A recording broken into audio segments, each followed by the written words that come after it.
Good afternoon students. Good afternoon. Homework कर लिया? Good afternoon. Homework कर लिया सबने? होमवर्क कर लिया?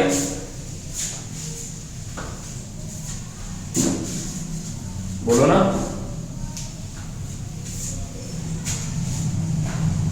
अरे होमवर्क किया है नहीं किया?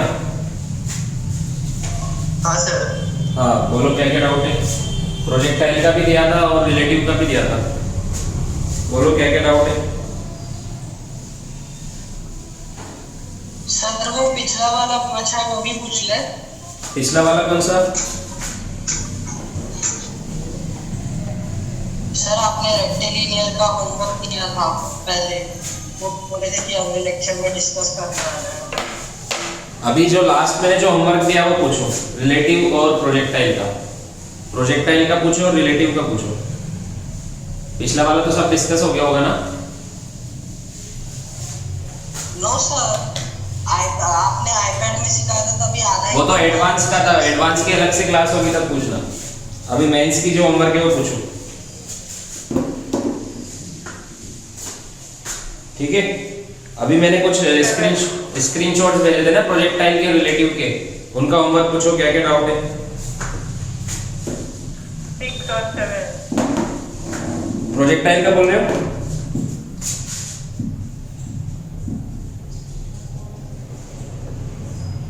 प्रोजेक्टाइल में 6 और 7, इसके अलावा 9th। देन सर B8 और 9। एक सेकेंड, B8 एंड और 9 B9 और B8 तो है नहीं, इसमें B1 ही है बस।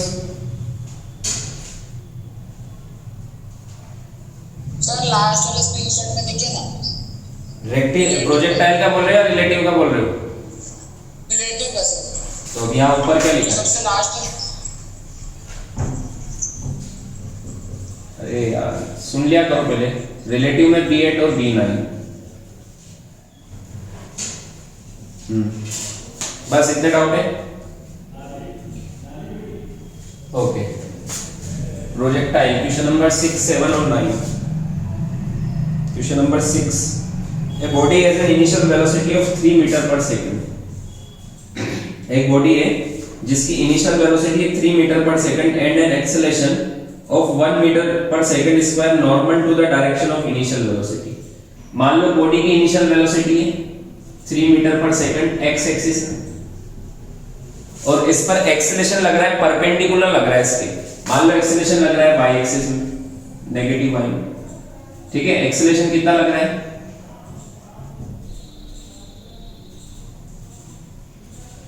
एक्सेलरेशन लग रहा है 1 मीटर पर सेकंड स्क्वायर, है ना? Normal to the direction of initial velocity. Then it's velocity after 4 second. 4 second के बाद इसकी वेलोसिटी कितनी होगी हमें बताना है। तो देखो ये इसकी इनिशियल वेलोसिटी थी, अब एक्सेलरेशन लग रहा है y में, तो इसका इनिशियल वेलोसिटी, इसकी इनिशियल वेलोसिटी का y कंपोनेंट 0 है ना? uy 0 है ना? तो vy क्या हो जाएगा आफ्टर t इक्वल टू 4? ये तो t इक्वल टू 0 पर है, t इक्वल टू 4 पर देखो x कंपोनेंट तो 3 रहेगा, x कंपोनेंट तो 3 रहेगा t इक्वल टू 0 या किसी भी टाइम पर x, क्योंकि एक्सेलरेशन ओनली y में, तो t इक्वल टू 4 पर इसका कंपोनेंट कितना हो जाएगा? vy इज इक्वल टू क्या लिखूंगा मैं? uy plus ay into t, ऐसे लिखूंगा ना? तो vy इज इक्वल टू हो जाएगा uy कितना है? 0 प्लस ay नीचे की तरफ मैंने माइनस माना है तो -1 इंटू 4, तो vy कितना हो जाएगा? -4 मीटर पर सेकंड। समझ में आया? मतलब 4 सेकंड के बाद इसका x कंपोनेंट तो 3 रहेगा, y कंपोनेंट नीचे की तरफ हो जाएगा 4।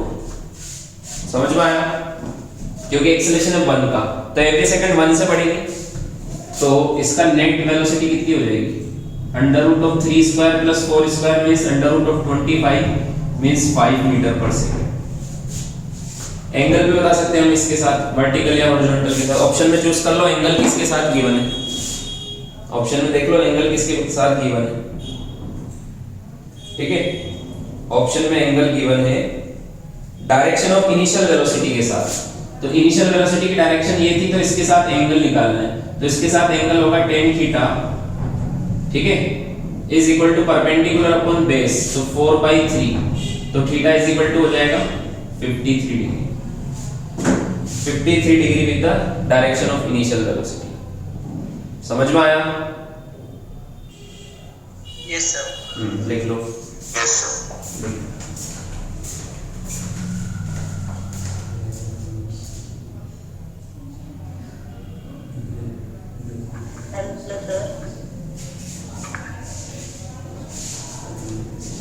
Hello sir. हाँ सर उधर एक्सेलरेशन परपेंडिकुलर है किधर दिया है? क्वेश्चन में गिवन है ना, नॉर्मल है। क्वेश्चन पढ़ो, normal to the direction of initial velocity. Sir initial velocity तो इस तरफ है ना? हाँ, इनिशियल वेलोसिटी x में है, तो नॉर्मल मतलब या तो ऊपर होगा या नीचे होगा, कहीं पे भी ले लो जो आपकी इच्छा है, उसके परपेंडिकुलर है ना। क्वेश्चन पढ़ो एक बार अच्छे से।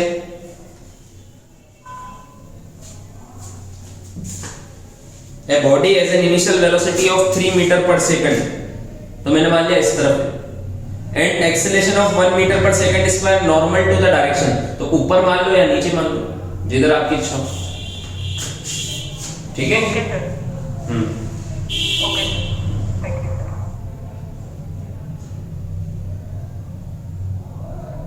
लिखो जल्दी।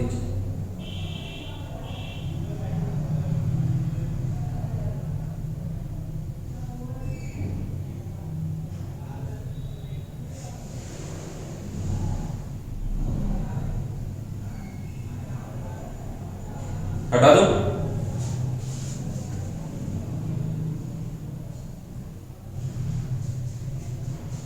Yes sir.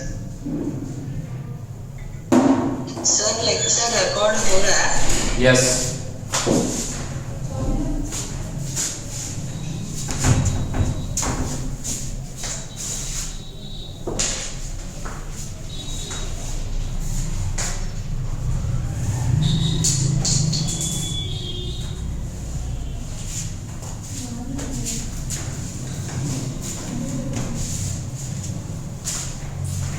Then question number 7. Question number 7 is, if 4 seconds be the time in which a projectile reaches a point P of its path, and 5 seconds the time from P till it reaches the horizontal plane through the point of projection, the height of P above the horizontal plane will be। देखो क्या given है कि एक projectile को हमने throw किया, मान लो u की स्पीड से एट एंगल थीटा, तो इस ये P पॉइंट है, यहां पर वो t इक्वल टू 4 पर पहुंचता है, ठीक है। उसके बाद यहां से 5 seconds the time from P till it reaches the horizontal plane through the point of projection। If 4 seconds be the time in which a projectile reaches a point P of its path, and 5 seconds the time from P till it reaches the horizontal plane, इस P point से 5 second और मतलब t equal to 9 पर वापस से यहाँ आ जाता है, मतलब टाइम ऑफ फ्लाइट कितना होगा? 9 सेकंड वो टाइम ऑफ फ्लाइट, ठीक है। तो आपसे क्या पूछा है? The height of P above the horizontal plane will be. अब टाइम ऑफ फ्लाइट 9 सेकंड मिल गया आपको, टाइम ऑफ फ्लाइट कितना मिल गया? 9 सेकंड। टाइम ऑफ फ्लाइट का फॉर्मूला क्या होता है? 2uy/g, है ना। uy कौन सा कंपोनेंट होता है? ये वाला, ये uy होता है, इज इक्वल टू 9। तो uy की वैल्यू कितनी हो जाएगी? 9 इंटू g, g की वैल्यू 10 है बाई 2, है ना। तो 2 से 5 टाइम्स, तो uy की वैल्यू आई 45 मीटर पर सेकंड, मतलब इसका वर्टिकल कंपोनेंट कितना आ गया? 45। ये uy, ये ux, तो हमें uy की वैल्यू मिल गई। हमें p पॉइंट की हाइट बतानी है, ये हाइट बतानी है हमें। तो हाइट किस पे डिपेंड करती है? वर्टिकल कंपोनेंट में या हॉरिजॉन्टल कंपोनेंट में? वर्टिकल में। तो वर्टिकल कंपोनेंट की हेल्प से हाँ ये इक्वेशन लगा दो, h is equal to u by t minus half g t square, और इसमें t की वैल्यू 4 पुट कर दो, t की वैल्यू 4 पुट कर दो, ui की वैल्यू 45 पुट कर दो, आंसर आ जाएगा। समझ में आया? ठीक है, अब मैंने g 10 लिया है बट आंसर आएगा g 9.8 लेने से। तो तुम g की वैल्यू 10 पुट करोगे तो h की वैल्यू 100 पुट आएगी, तो ऑप्शन में 98 टिक करना है फिर आपको। समझ में आया?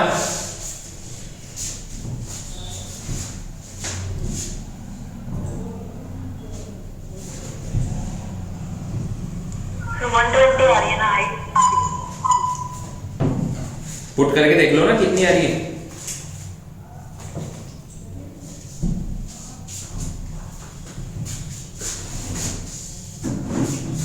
100 आ रही है। 100 आ रही होगी, ठीक है, हटा दो।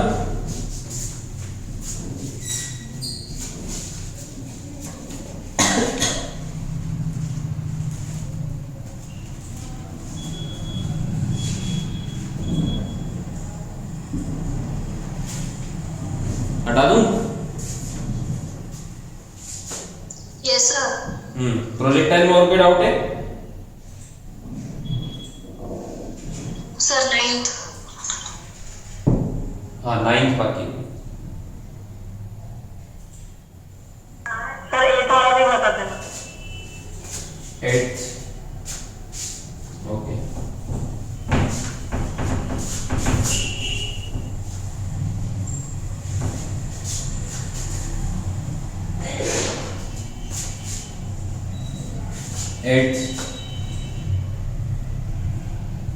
At what angle should a body be projected with a velocity 24 metre पर? जस्ट ये क्वेश्चन क्लास में करवाया है, इसका आंसर भी आता है मुझे।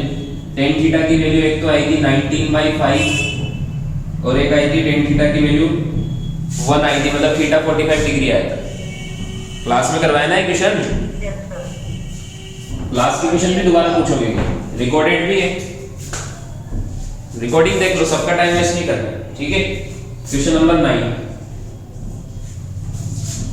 a man throws a packet from the top of a tower directly aiming at his friend who is standing on the ground at a certain distance from the base of the tower.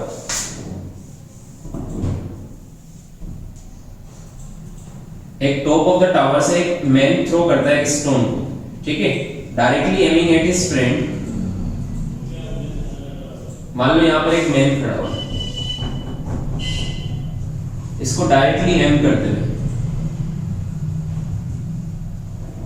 ऐसे throw करते हैं, ठीक है। Who is standing at a certain distance from the base of the tower and this distance is same as the height of the tower. मान लो height of the tower h है, तो ये डिस्टेंस भी h है, तो ये h, तो ये एंगल कितना होगा 45 डिग्री। तो उसने हॉरिजॉन्टल के साथ कितने एंगल पर थ्रो किया 45 डिग्री पर, इनिशियल एंगल हमें मिल गया 45 डिग्री, ठीक है।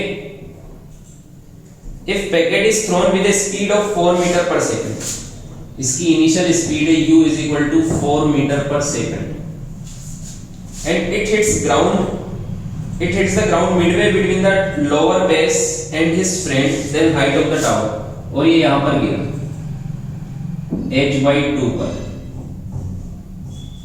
इसकी रेंज कितनी आई है h/2, तो हमें h बताना है, ठीक है। देन हमें क्या बताना है, हाइट ऑफ द टावर बताना है। देखो क्या क्या गिवन हो गया।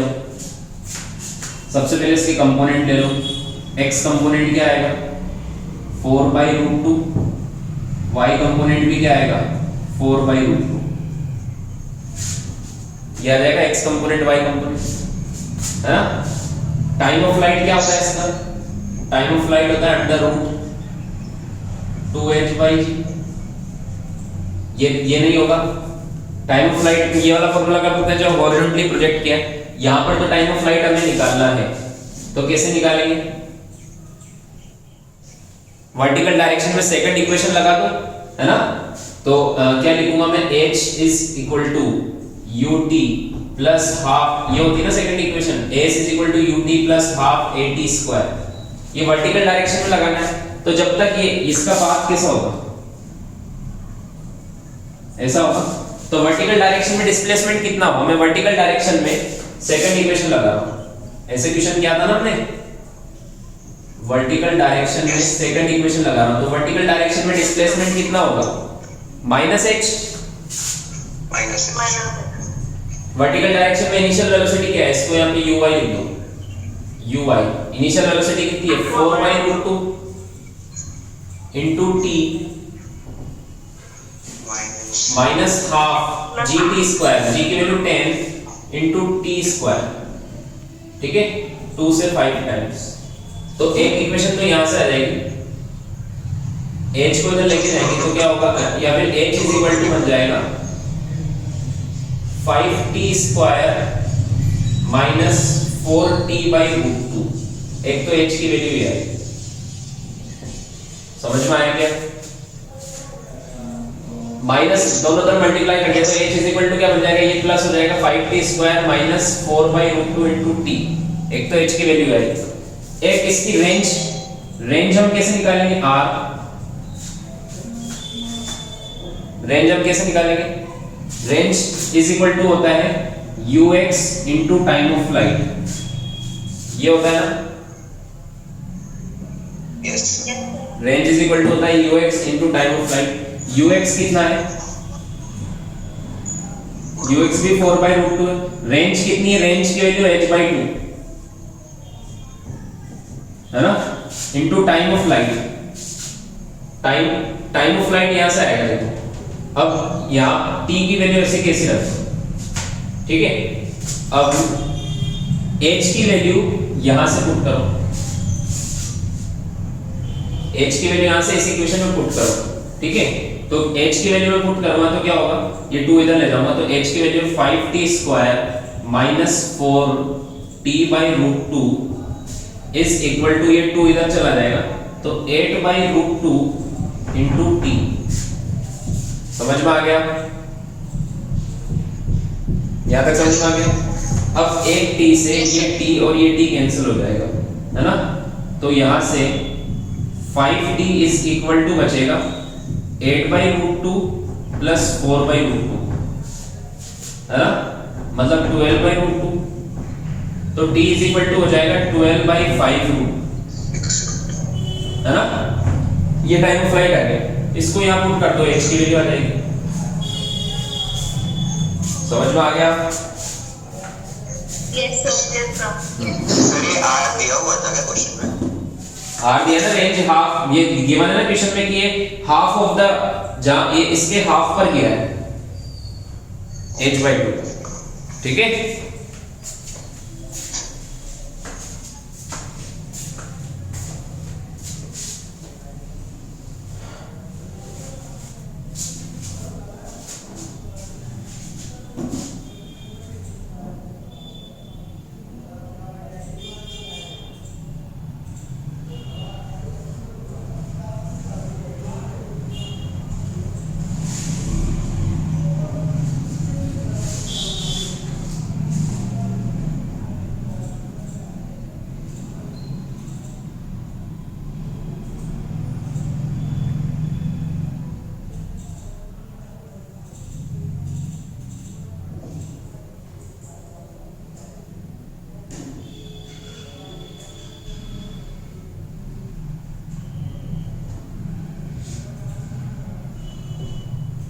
हटा दो,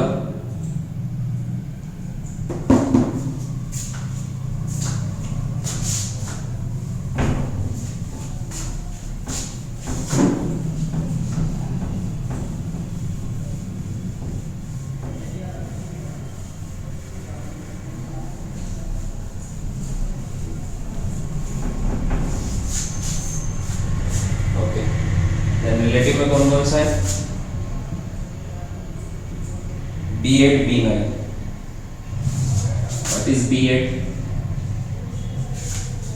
A particle is projected at angle 60 degree with speed 10 root 3 from point A, यही वाला है ना, रिलेटिव का क्वेश्चन है।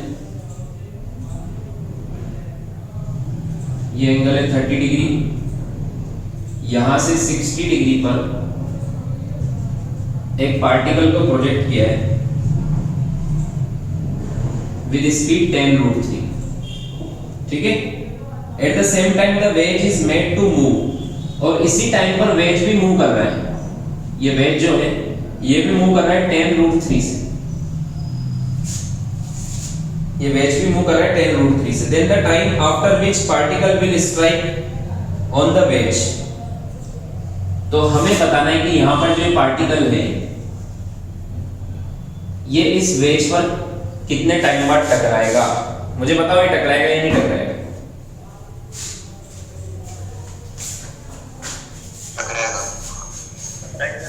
हमने तो इसको आगे फेंका है, फिर इस पे कैसे टकराएगा? हमने तो इसको ऐसे फेंका है इधर, तो इस पे कैसे टकराएगा? ये भी आगे चल रहा है ना, ये भी आगे जा रहा है, और ये ज्यादा स्पीड से जा रहा है पीछे वाला। देखो इधर दोनों की स्पीड चेक कर लो, इसके आगे जाने की स्पीड होगी ये ux, इसके आगे जाने की स्पीड होगी ux, है ना, और ऊपर जाने की स्पीड होगी uy। तो ux uy निकाल लो इसका। ux होगा 10 रूट 3 cos 60, cos 60 कितना होता है 1/2, तो ये मतलब ये आएगा 5 रूट 3, ये कितना आएगा 5 रूट 3। तो देखो ये 5 रूट 3 से जा रहा है, वेज 10 रूट 3 से जा रहा है, तो पीछे वाला ऑब्जेक्ट तेज जा रहा है, तो ये टकराएगा ना इसको आगे कहीं ना कहीं। समझ में आया? और ये ऊपर कितने से जा रहा है uy 10 रूट 3 sin 60, sin 60 होता है रूट 3/2, तो 10 root 3 into root 3/2 means root 3 into root 3, ये 5 टाइम्स हो जाएगा, रूट 3 इंटू रूट 3 3, तो ये आ जाएगा 15। तो ये ऊपर जा रहा है 15 मीटर पर सेकंड से, इधर जा रहा है 5 रूट 3 से। समझ में आया? तो कुल मिला के ये इस पे टकराएगा। अब हमें ये क्वेश्चन सोल्व करना है, तो ग्राउंड फ्रेम से ज्यादा इजी ये होगा रिलेटिव फ्रेम में। ये तो हम ग्राउंड में देखते हैं, ये तो हम किस में देखते हैं? ग्राउंड में। अगर आप इस वेज पर देखो, वेज की फ्रेम में देखो,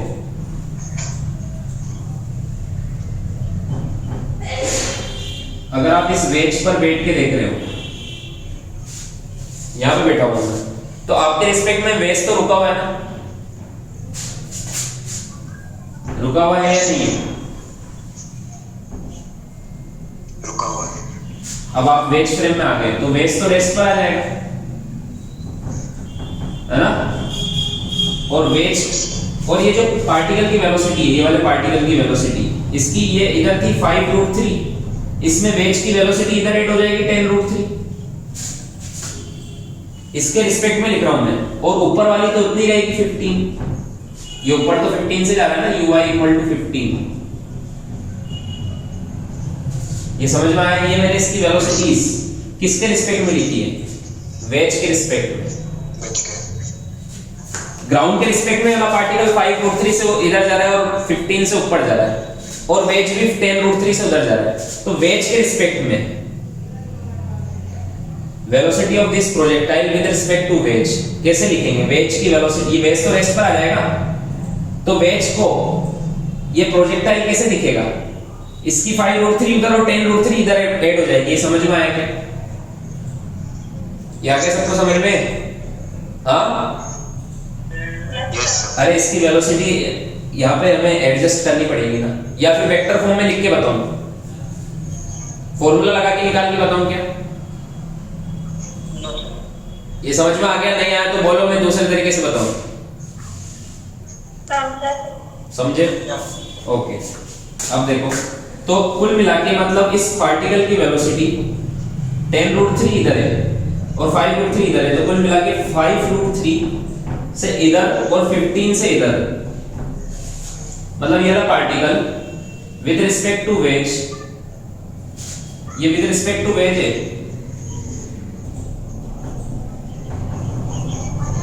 समझ में आया?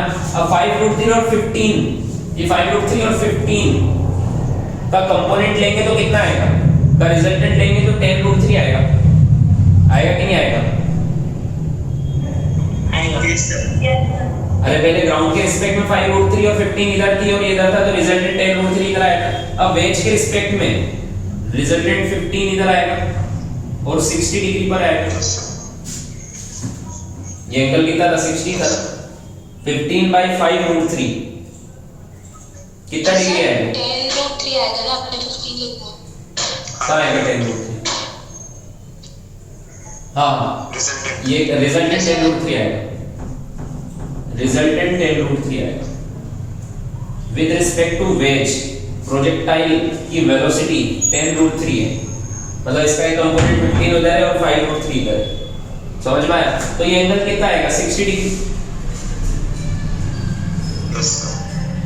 समझ में आया? तो ये हॉरिजॉन्टल के साथ एंगल है, वेज के साथ कितना एंगल होगा फिर? ये ऐसे जा रहा है 30 डिग्री का 10√3 से। अब तुम ये लिखो, जगह नहीं मैं हटाऊंगा,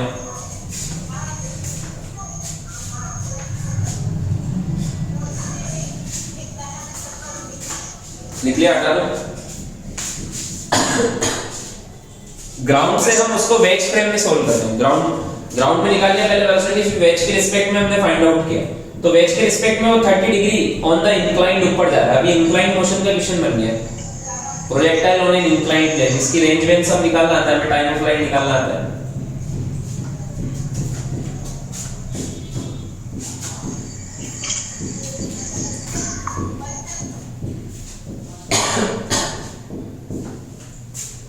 देख लिया? बस यहां मुझे हटाना है, हटा दो।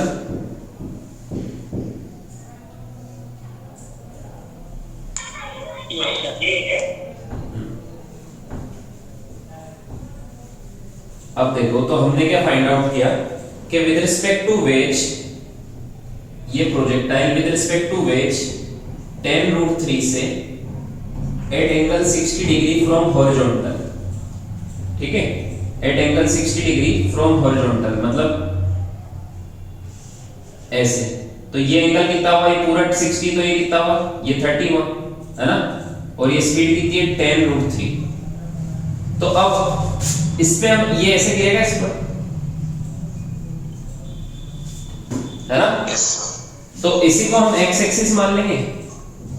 अब ये प्रोजेक्टाइल और इंक्लाइंड प्लेन बन गया, इसको y एक्सिस मान लेंगे, ठीक है। तो इसका y के अलोंग कंपोनेंट और x के अलोंग, टाइम ऑफ फ्लाइट निकालना है तो ओनली y के अलोंग निकालो, है ना। तो इसका y के अलोंग कंपोनेंट कितना होगा, uy कितना होगा, 10√3 sin 30, है ना, 10√3 sin 30, sin 30 कितना होता है, तो ये आएगा 5√3। समझ में आया? Yes sir. और फॉर्मूला क्या था टाइम ऑफ फ्लाइट का, 2uy/gy। हाँ, g नहीं, इसमें gy होगा, इंक्लाइंड, इसमें y एक्सिस ऐसे है, तो gy ये वाला कंपोनेंट होगा, ये वाला g तो ये होता है ना, ये gx, ये gy, ये एंगल 30, तो ये एंगल भी 30 होगा क्योंकि ये 60 होगा। तो gy कितना होगा, gy होगा g, बोलो क्या होगा gy? cos 30। हाँ, ये एंगल 30 है ना, तो ये एंगल 30 होगा, तो gy होगा g cos 30। समझ में आया? तो कितना आएगा ये, 10 × √3/2 मतलब 5√3 आएगा। तो इसमें वैल्यू पुट कर दो, टाइम आ जाएगा। 2 × uy कितना आया था, 5√3 अपॉन ये भी 5√3 आया, 2 सेकंड आएगा ना। समझ में आया? यस। तो इसमें रिलेटिव और प्रोजेक्टाइल दोनों के कंसेप्ट लगे, ठीक है। इसलिए रिलेटिव मोशन को प्रोजेक्टाइल के बाद में पढ़ते हैं।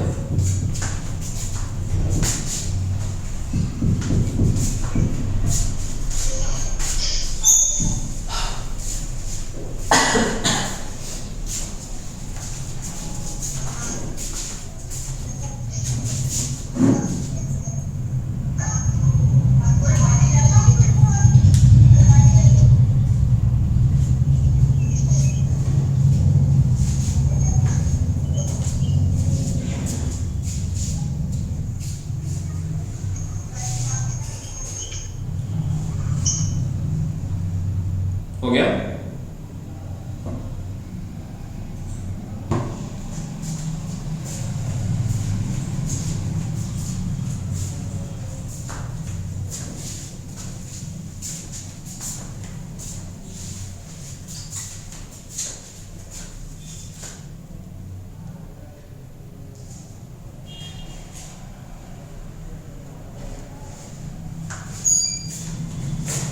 हुआ?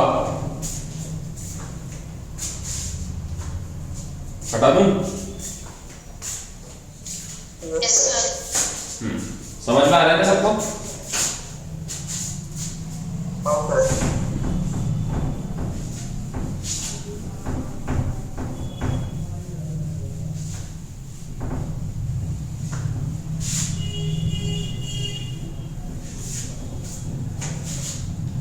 Then B9 क्या बोल रहा है क्वेश्चन?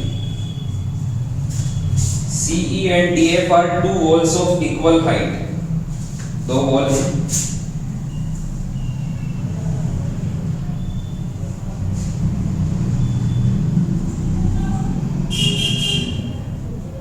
दोनों की हाइट है 20 मीटर.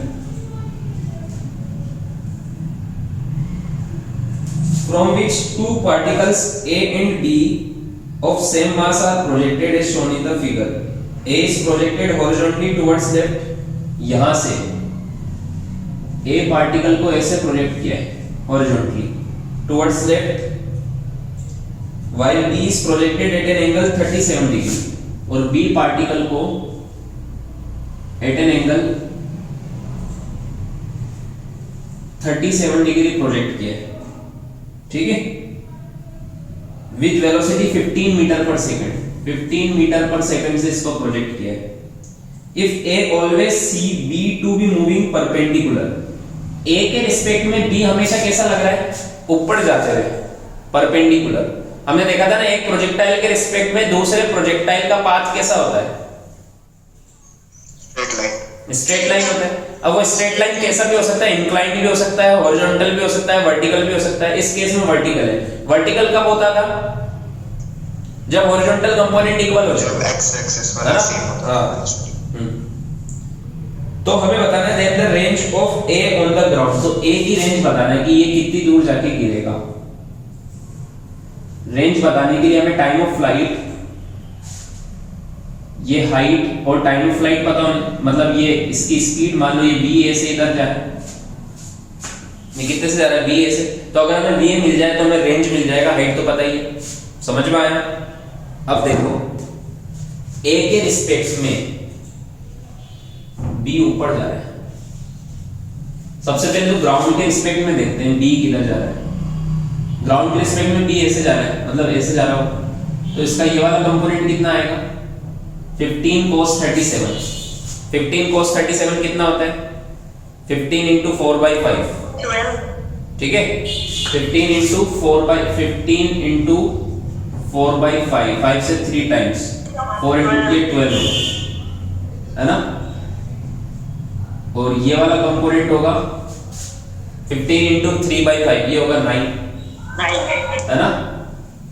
अब ए के रिस्पेक्ट में, ए फ्रेम में अगर हम बैठे देखें, ए प्रोजेक्टाइल पर अगर हम बैठ के देखें तो ए तो रेस्ट पर आ जाएगा. ए तो खुद रेस्ट पर आ जाएगा, है ना. तो बी की वेलोसिटी इधर 12, ये ग्राउंड के रिस्पेक्ट में थी और 9 ऊपर थी, और ए की वेलोसिटी जो बी ए इधर थी वो इसमें इधर ऐड हो जाएगी,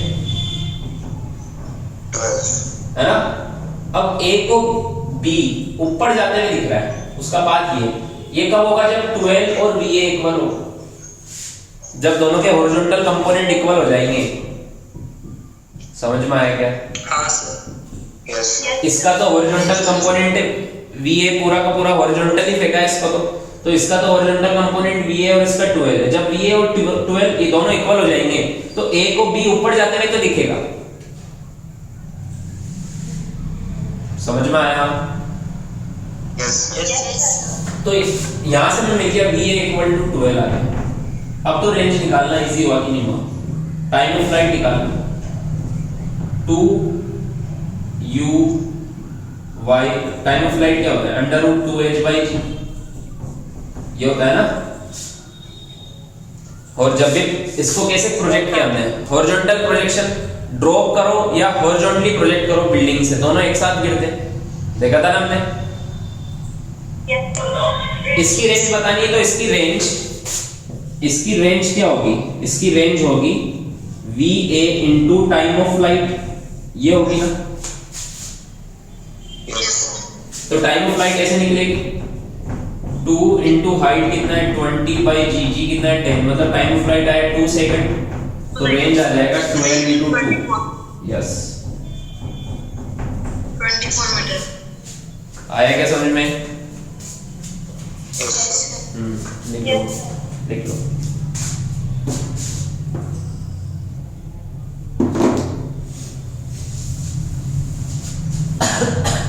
और कोई डाउट है रिलेटिव में?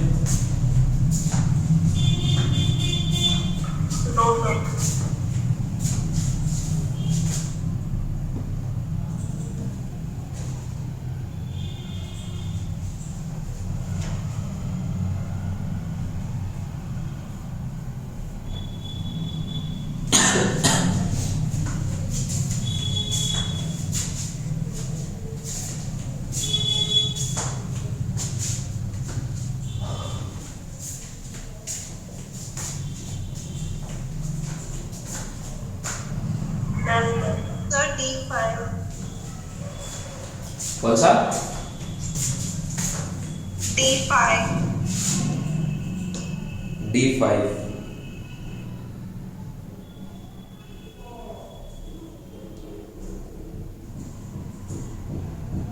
एक्सरसाइज 1 या 2?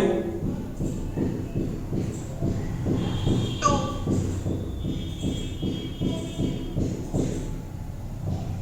ये ग्रुप में नहीं भेजा हुआ है कि मैंने?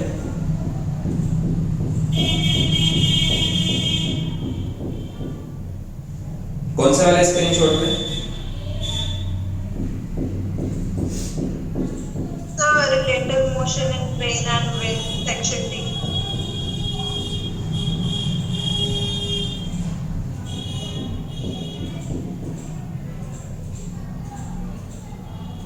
ये an aeroplane is to go, ये वाला? हाँ सर। हाँ, अच्छा इस क्वेश्चन से मुझे याद आया, एक रिकॉर्डिंग लास्ट 5 मिनट की नहीं हुई थी, मैंने बोला था मैं पढ़ा दूंगा, ये क्वेश्चन भी उसी पे बेस है, वो मैं पढ़ा दूं एक बार और, किसी ने बोला था ग्रुप में, है ना, फिर ये क्वेश्चन मैं बोलता हूँ करने को। एक रिकॉर्डिंग कट हो गई थी ना लास्ट के पास 5-10 मिनट्स, हाँ यस सर मैंने बोला था। हाँ वो देख लो, वो टॉपिक देख लो, वो एक्चुअली क्या था, क्रॉसिंग द रिवर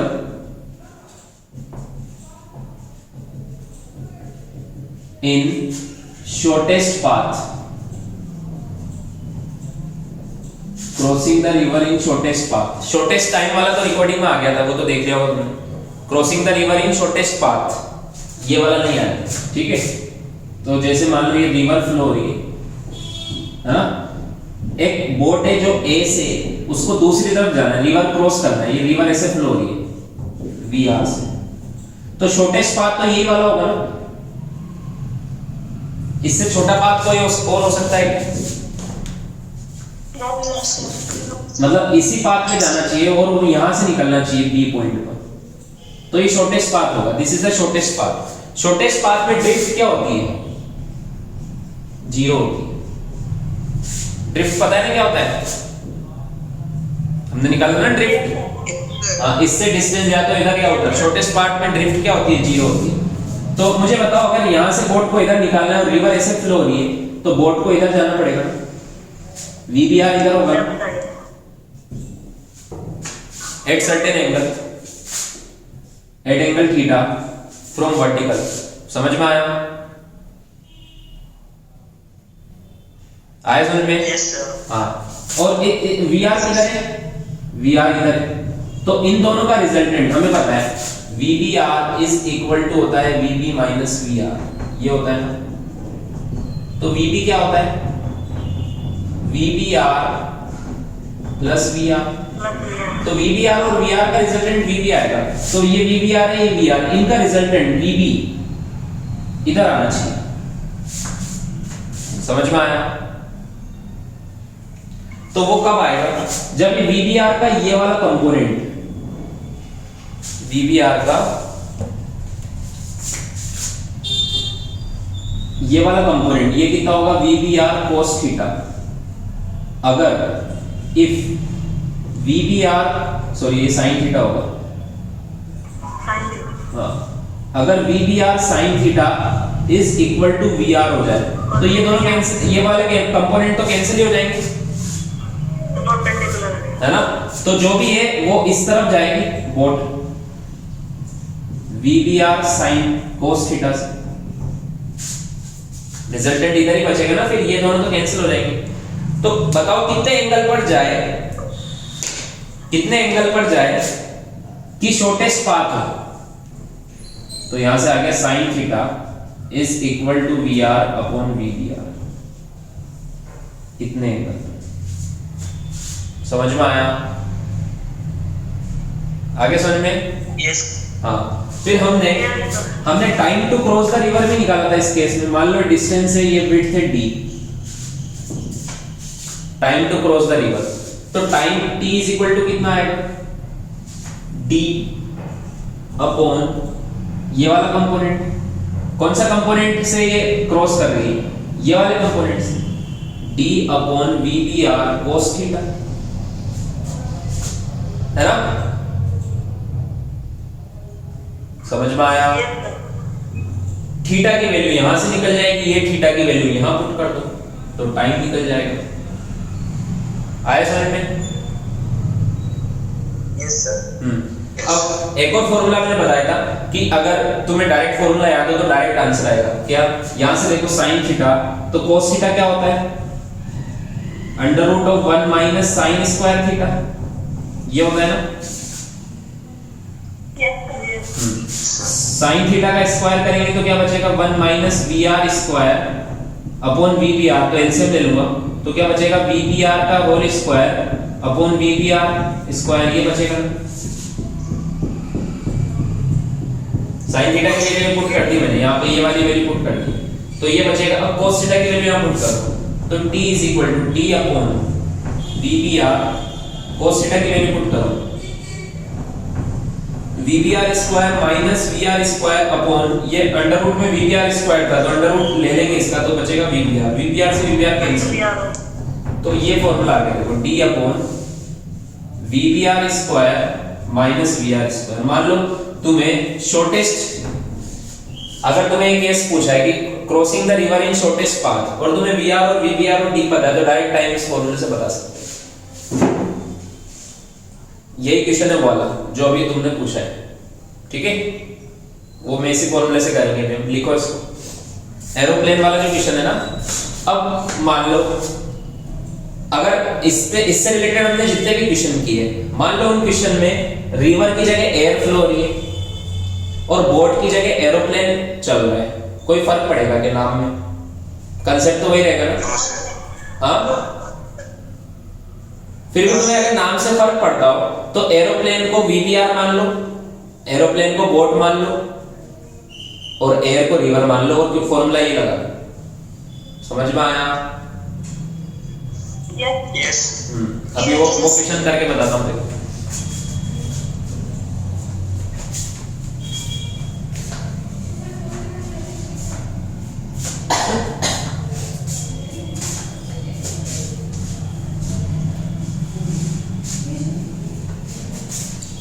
लिख लिया?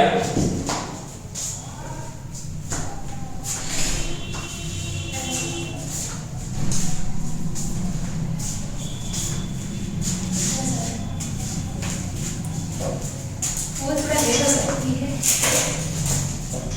मुझे क्वेश्चन दिया।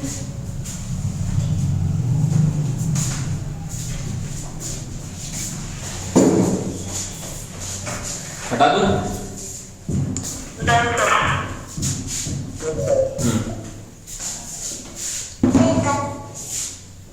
लिखो जल्दी।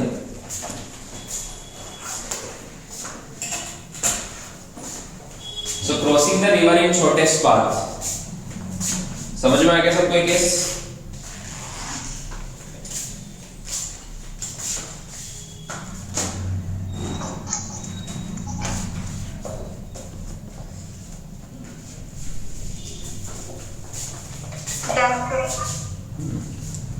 अब देखो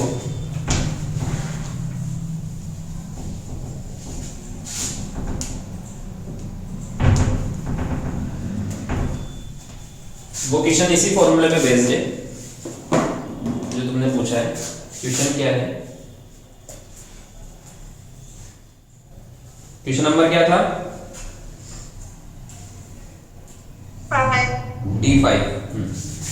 D5 क्वेश्चन था।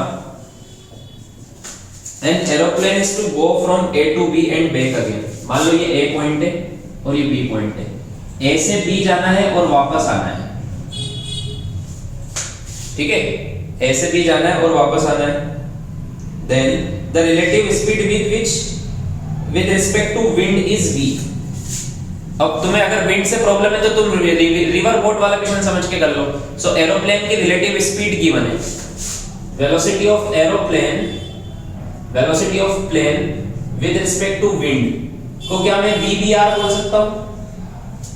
अगर तुम्हें ये फॉर्मूला पसंद है तो समझ में आया? तो VBR कितना गिवन है क्वेश्चन में? V गिवन है, ठीक है? Velocity of boat with respect to river या फिर velocity of plane with respect to air या विंड, एक ही चीज है। अगर आप रिवर बोट प्रॉब्लम में कंफर्टेबल फील करते हो तो रिवर बोट एरोप्लेन को बोट मान लो और एयर को रिवर मान लो। समझ में आया? देन उसके बाद क्या गिवन है? The wind blows perpendicular to line AB। अब ये लाइन AB है ना, इसके परपेंडिकुलर विंड फ्लो रही है। अब विंड, वेलोसिटी ऑफ विंड को वेलोसिटी ऑफ रिवर मान लो। समझ में आया क्या? हाँ, तो वेलोसिटी ऑफ आप बता सकते क्या? क्या? आप ये फिगर से वापस बता सकते क्या? अभी तो शुरू ही तो किया मैंने। क्वेश्चन में क्या गिवन है कि velocity of plane with respect to wind V है, तो प्लेन को बोट मान लो और विंड को रिवर मान लो, तो इसको VBR लिख सकता हूं। यही तो बोला है उसने। समझ में आया? प्लेन A से B जा रहा है, A से B होके वापस आना है उसको, A से B जाके वापस आना है। विंड A से चल रही है, विंड A से चल रही है, ठीक है? Okay sir. हाँ, तो विंड और रिवर को एक ही चीज मान सकते हैं। तो विंड कितने से चल रही है? कौन सा क्वेश्चन था? विद स्मॉल v से चल रही है, ठीक है? एक कैपिटल V एक स्मॉल v। समझ में आया? देन उसके बाद the distance between A and B is L। D की जगह डिस्टेंस है L। The total time for round trip, तो टोटल टाइम कितना लगेगा? मुझे बताओ A से B तक का टाइम कितना लगेगा? यही तो फॉर्मूला लगेगा। शॉर्टेस्ट पाथ में जा रहा है ना एरोप्लेन, तो कितना लगेगा? A से B तक का टाइम L अपॉन VBR की जगह क्या लिख देंगे? V square minus velocity of river की जगह क्या लिख देंगे? V square. इतना ही टाइम वापस आने का लगेगा, आएगा तो भी यही केस बनेगा, परपेंडिकुलर ही तो आ रहा है शॉर्टेस्ट पाथ में, तो टाइम डबल हो जाएगा। ये आंसर आएगा। समझ में आ गया? जितना जाने का टाइम उतना आने का टाइम। क्या बोल रहे हो? हाँ, सबको लेकर आए क्या?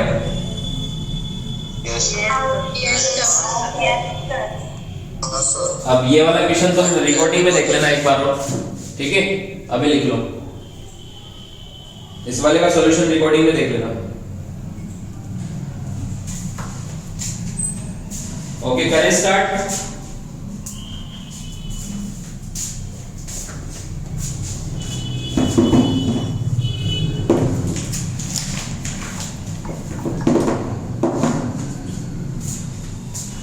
हमने कंस्ट्रेंट मोशन शुरू कर दिया था एनएलएम में, न्यूटन्स लॉज ऑफ मोशन में।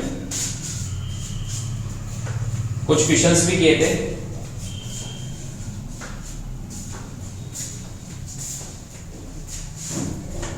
हटा दूं? Yes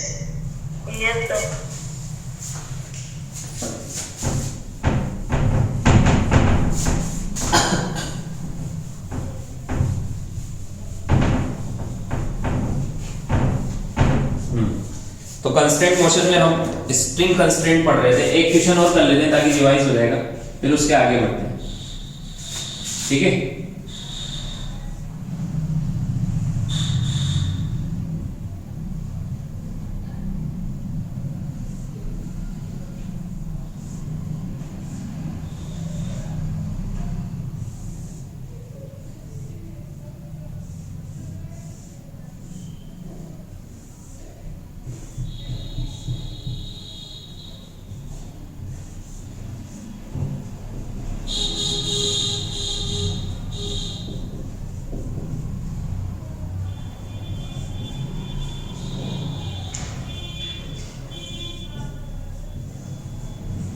find VA। ये ब्लॉक 15 से चल रहा है, हमें A की स्पीड बतानी है। कितने से चल रहा होगा बताओ?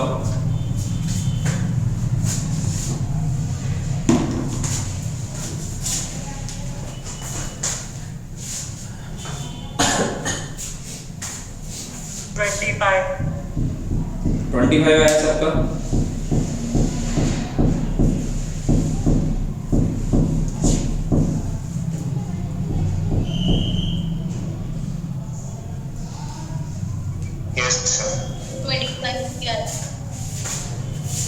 देखते हैं VA इधर देखो, ये स्ट्रिंग कितने से चल रही है?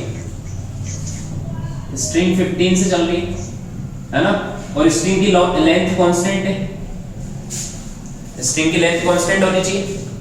तो और मान लो ब्लॉक VA से चल रहा है, तो क्या लिखूं मैं, कौन सा सही है? 15 cos 53 is equal to VA, क्या ये सही है?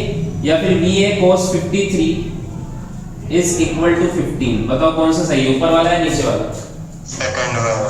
सेकंड वाला। ठीक है, हमेशा मैंने समझाया था ना, हमेशा अलोंग द ब्लॉक की वेलोसिटी का कंपोनेंट जो भी मूव कर रहा है उसका कंपोनेंट अलोंग द स्ट्रिंग लेना है, क्योंकि स्ट्रिंग की वेलोसिटी फिक्स है, 15 से ही चल रही है स्ट्रिंग, उसके हिसाब से ब्लॉक को चलना है। अगर स्ट्रिंग का ये पॉइंट 15 से नहीं चलेगा तो स्ट्रिंग की लेंथ चेंज हो जाएगी, वो पॉसिबल नहीं है, स्ट्रिंग इज इनएक्सटेंसिबल। कंसेप्ट पता है ना? तो ये गलत है। ठीक है, तो आंसर क्या आएगा? VA into cos 53 कितना होता है? 3/5 इज इक्वल टू 15, तो VA इज इक्वल टू आ जाएगा 3 से ये 5 टाइम्स 25। समझ में आया? सर मेरा क्वेश्चन है इसमें। हाँ पूछो। सर जिस डायरेक्शन में फोर्स लग रहा है उसी डायरेक्शन में मोशन होना चाहिए ना? यस। लेकिन यहाँ पे कहीं और भी फोर्स लग रहा होगा, जैसे कि मतलब तभी तो वो ऐसे जा रहा है। फोर्स, अभी तो हम फोर्स का आएंगे, हम सिंपल मोशन की बात कर रहे हैं। तो अगर तुम फोर्स की बात कर रहे हो तो इधर से इसको कोई पुल कर रहा होगा ऐसे, तभी ये 15 मीटर पर सेकंड से जा रहा है।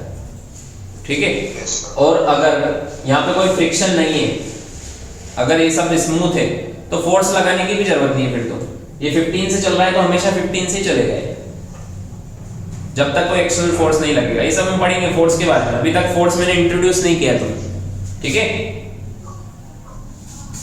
समझ में आया?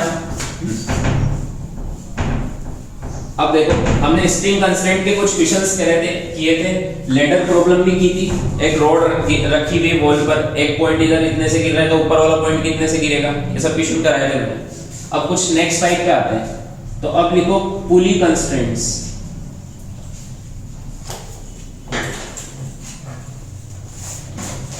पुली कंस्ट्रेंट्स, ठीक है। जैसे पुली सबने देखा है क्या?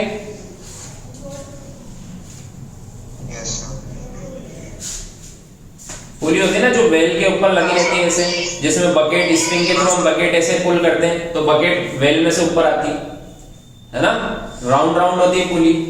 ठीक है, इस पे से स्प्रिंग को रैप करते हैं इसके ऊपर। तो समझ में आ गया होगा मेरे ख्याल से। मान लो ये एक ब्लॉक है, एक ही दूसरा ब्लॉक है बी। ठीक है, अब ये वही वाली स्ट्रिंग है, कौन सी? इनएक्सटेंसिबल।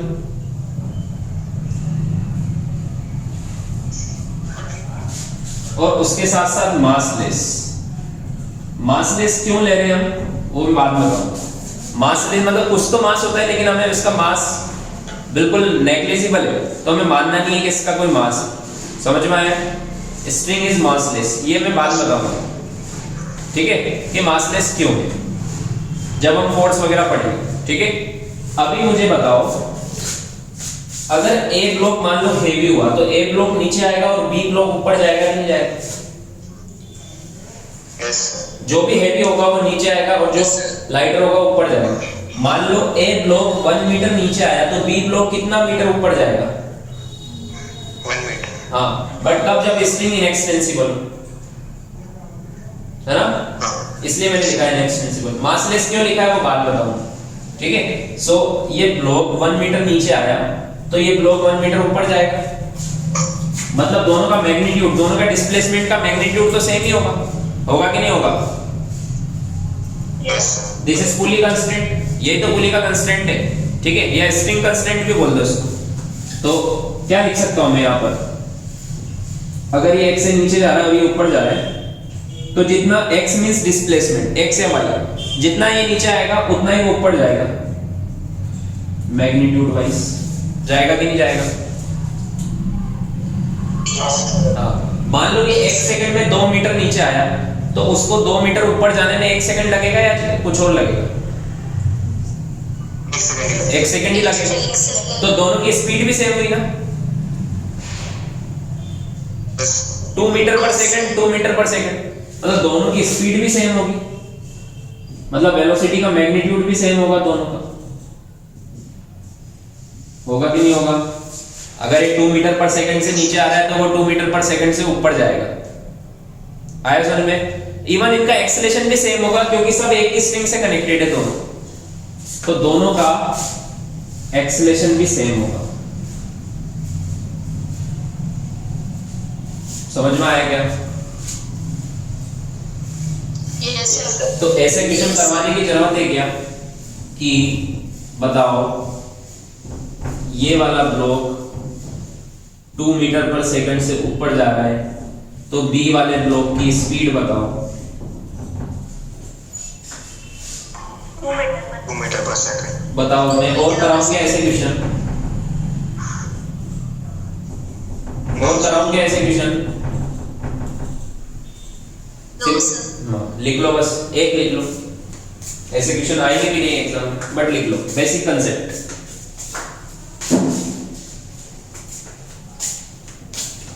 क्वेश्चन आएंगे मूवेबल पुली, पुली भी मूव कर रही तो क्या होगा?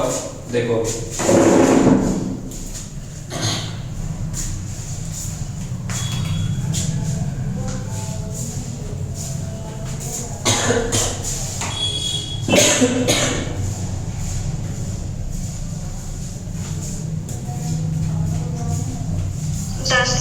डन।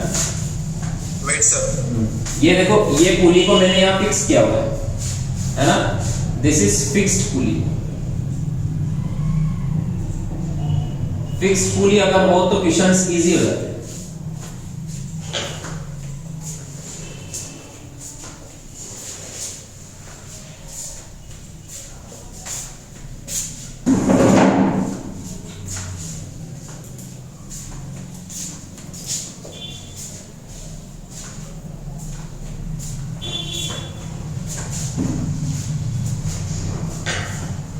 हटा दो।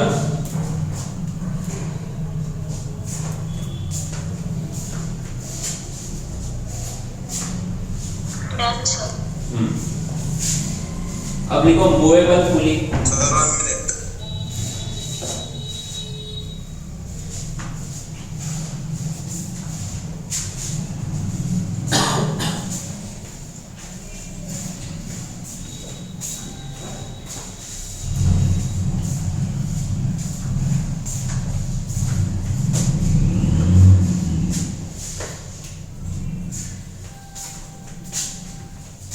लेफ्ट साइड कर दो।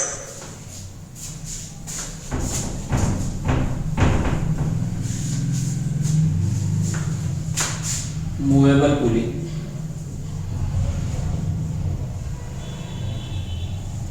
ठीक है। अभी जैसे ये एक पुली है, इसको कोई ऊपर से खींच रहा है ना, तो ये ऊपर जा रही है, मान लो इस पे ब्लॉक्स भी हैंग किए हुए हैं, ठीक है। मान लो पूरी 2 मीटर पर सेकंड से ऊपर जा रही है, ये 2 ब्लॉक है। मान लो ये 4 मीटर पर सेकंड से नीचे जा रहा है, आपसे पूछा BA, पॉइंट BA, ऐसा क्वेश्चन आएगा, है ना। अभी हमें सोचना पुली अपना ऊपर कैसे जा रही है, ठीक है। हो सकता है इस पुली से एक स्ट्रिंग ऐसे कनेक्टेड हो और इधर से कोई खींच रहा है, तो बताओ ये पुली जाएगी या नहीं जाएगी ऊपर? समझ में आया? हाँ, तो वो सब अभी मत सोचो, वो सब अभी मत सोचो, तुम तो ये मान के चलो कि ये पुली ऊपर जा रही है। सर फिर वेलोसिटी क्या? अब ये पुली चाहे रेस्ट पर हो या ऊपर जाए या नीचे जाए, ये दोनों वेलोसिटी में फिर दोनों के फ्लक्चुएशन आ जाएगा ना। हाँ आएगा ना। तो तुम ये बोल सकते हो क्या, ये अगर ये पुली मान लो 2 मीटर पर सेकंड से ऊपर जा रही है, तो ये बोल सकते हो क्या कि ये ब्लॉक 4 से नीचे जा रहा है, तो ये 4 से ऊपर जाएगा, ऐसा बोल सकते हो क्या? नहीं सर, नो सर। ऐसा कब बोल सकते हैं? अगर ये पुली रेस्ट पर होती, तो फिर तो बोल देते ये 4 से नीचे जा रहा है, तो ये 4 से ऊपर जाएगा, पक्की बात है। समझ में आया क्या? बट ये भी हमें आना चाहिए कि अगर ये 2 से ऊपर जा रही है, मान लो पुली 2 मीटर पर सेकंड से ऊपर जा रही है, अब बताओ ये कितने से जा रहा है? समझ में आया क्या? तो एक तरीका तो क्या है इसको करने का, एक तरीका तो क्या है कि पुली की फ्रेम में देखो, पुली की फ्रेम में देखो तो पुली रेस्ट पर हो जाएगी। ये तो ग्राउंड फ्रेम में हम देख रहे हैं, है ना। चलो मैं फ्रेम के बिना में बताता हूं, वैसे ही बताओ। देखो चाहे पुली मूव करे या रेस्ट पर हो, मुझे बताओ कि ये जो लेंथ ऑफ स्ट्रिंग है, ये जो स्ट्रिंग की लेंथ है, ये चेंज होगी क्या? ये कभी चेंज होगी क्या?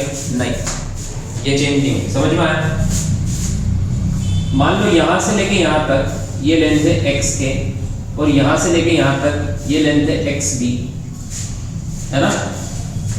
यहां से लेके यहां तक ये लेंथ है मान लो XA और यहां से लेके यहां तक ये लेंथ है XB, है ना। और ये वाली लेंथ तो हमेशा सेम ही रहेगी, ये वाली लेंथ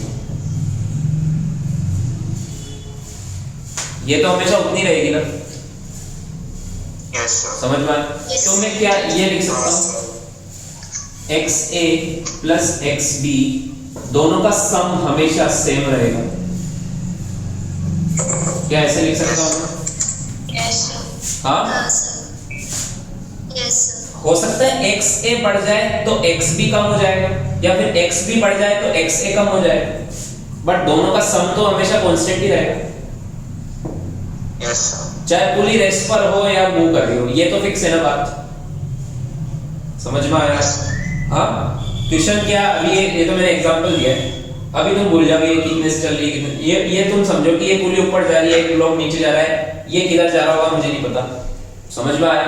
अभी तो तुम तो ये देखो कि XA plus XB equal to क्या होगा? कांस्टेंट होगा कि नहीं होगा? ठीक है। Yes sir. अब अगर मैं इसको दोनों तरफ टाइम के रिस्पेक्ट में डिफरेंशिएट करूं, differentiate with respect to time, तो इसको क्या लिखूंगा मैं? dxa by dt प्लस इसको क्या लिखूंगा मैं? dxb by dt, dxb by dt। और इधर कांस्टेंट का डिफरेंशिएशन क्या होता है? 0। समझ में आया? Okay sir. Yes sir. है ना। अब देखो यहाँ पे किसका डिफरेंशिएशन हो रहा है? XA का और XB का, है ना। What is dxa by dt?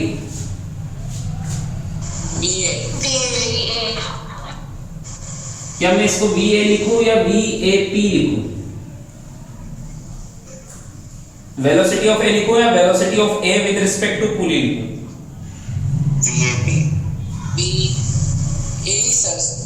VA VA तब लिखेंगे जब पुली रेस्ट पर होती, तो मैं डायरेक्ट VA लिख देता।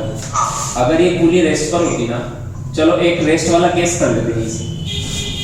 अगर पुली रेस्ट पर होती तो XA को ओनली A चेंज कर रहा है, इसकी लेंथ को कौन change? What is dXA by dt? What is dXA by dt? It is rate of change of XA, it is rate of change of this length, this side length. इसको कौन change कर रहा है? अगर पुली rest पर है तो इसको A चेंज कर रहा है, तो फिर मैं इस केस में VA लिख सकता हूं इसको। समझ में आया? Yes sir. और dxb by dt को मैं अगर पुली रेस्ट पर है तो उसको मैं vb लिख सकता हूं। तो यहां से आया va plus vb is equal to 0, तो यहां से आ गया va is equal to minus vb। ये तो हमने पहले बता दिया ना कि दोनों की वेलोसिटी का मैग्नीट्यूड इक्वल होता है, ओनली साइन का डिफरेंस है। एक नीचे जा रहा है तो एक ऊपर जा रहा है। माइनस साइन का क्या मतलब है कि ये 4 से नीचे जा रहा है तो a 4 से ऊपर जा रहा होगा। समझ में आया? बट अगर पुली रेस्ट पर ना हो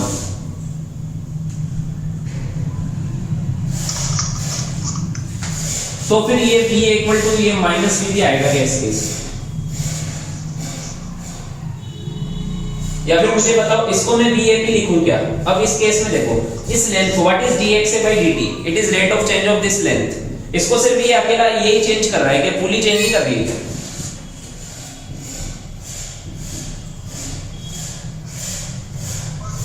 पुली भी तो चेंज चल रही है ना, तो XA की लेंथ को पुली भी चेंज कर रही है, A भी चेंज कर रहा है। तो dXA by dt is rate of change of this length with respect to pulley, means velocity of A with respect to pulley। तो इसको मैं लिखूंगा VAP।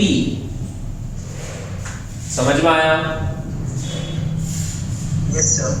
वैसे इसको पुली चल रही तो इसको मैं लिखूंगा VVP। देखो VAP क्या होगा? What is VAP? VAP is velocity of A minus velocity of pulley. अगर पुली रेस्ट पर है, if pulley is at rest, तो VP तो 0 हो जाएगा। समझ में आया? Yes sir. तो VAP इज इक्वल टू हो जाएगा VA। तो फिर आप या VAP लिखो या VA लिखो, अगर पुली रेस्ट पे कोई फर्क नहीं पड़ेगा। बट पुली रेस्ट पर नहीं है तो फिर VA नहीं लिख सकते आप। समझ में आया? हाँ, तो इसको क्या लिखूंगा मैं VAP, इसको क्या लिखूंगा VBP। अब देखो इज इक्वल टू 0, तो यहां से VAP को क्या लिखूंगा मैं VA माइनस VP, और VBP को क्या लिखूंगा VB minus VP is equal to 0, है ना? ये माइनस VP इधर जाएगा तो क्या बन जाएगा 2VP is equal to VA plus VB। तो VP इज इक्वल टू आ जाएगा VA प्लस VB बाई 2। ये फॉर्मूला याद रखना है आपको। समझ में आया? इससे आंसर आ जाएगा इस क्वेश्चन का। ठीक है, VP इज इक्वल टू क्या हो जाएगा VA प्लस VB बाई 2। ठीक है, अगर मान लो पुली रेस्ट पर होती तो VP 0 हो जाता, ये 2 0 में चला जाता तो VA equal to minus VB आ जाता जो पहला है। बट अभी पुली रेस्ट पर नहीं है, तो अब मुझे बताओ इसका आंसर क्या आएगा इस क्वेश्चन का? ये फॉर्मूला एप्लीकेबल है यहाँ पे। 0। Yes sir. 0 आएगा क्या? फॉर्मूला का VP कितना है? ऊपर की तरफ प्लस मानना है, साइन कन्वेंशन याद रख लो। ऊपर की तरफ प्लस, नीचे की तरफ माइनस। तो VP को लिख देंगे ऊपर जा रही है तो +2, VA हमें निकालना है ना, प्लस VB की जगह रखेंगे -4, है ना, अपॉन 2। तो VA कितना है? अरे तुम अगर उसको प्लस रखोगे तो इसको माइनस रखना पड़ेगा ना, दोनों को प्लस थोड़ा ना रख सकते हो, या दोनों को माइनस थोड़ा। एक ऊपर, किसी को भी ऊपर को प्लस मानना है तो नीचे को माइनस मानो, दोनों का सेम साइन होगा क्या? समझ में आया? तो हम तो शुरू से ऊपर को प्लस और नीचे माइनस ही मान रहे हैं ना। तो 2 into 2 4 हो जाएगा, तो VA इज इक्वल टू कितना है? 8 समझ में आया? ये आंसर है। Yes, sir.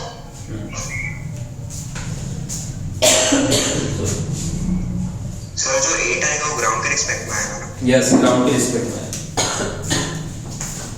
और ये जो 4 है वो भी ग्राउंड के रिस्पेक्ट में है। 4 क्या है? ये जो गिवन है, हाँ हाँ, ये ग्राउंड के रिस्पेक्ट में VB है, ये VB है, इसमें सब ग्राउंड के रिस्पेक्ट में है। तो अब देखो रिलेटिव के हिसाब से भी मैं बताता हूँ तुम्हें, ये लिख लो फिर से।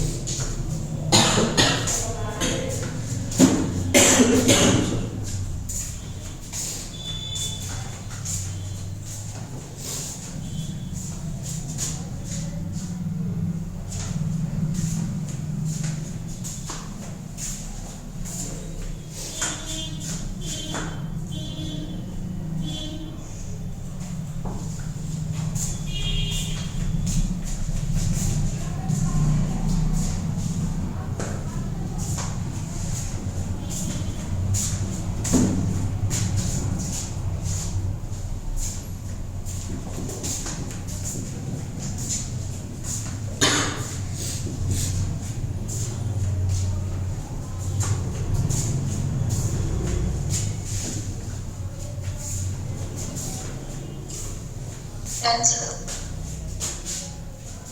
Done? No, sir. Sir wait,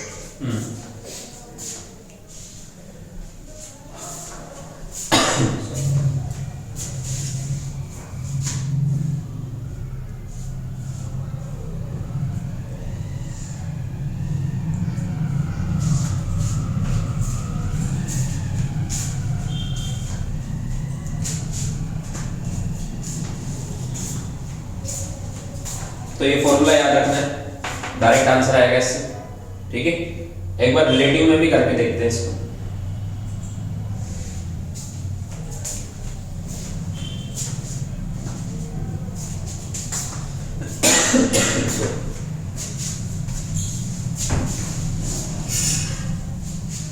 देखो इससे तो आंसर आएगा, हटा दूं, हटा दूं।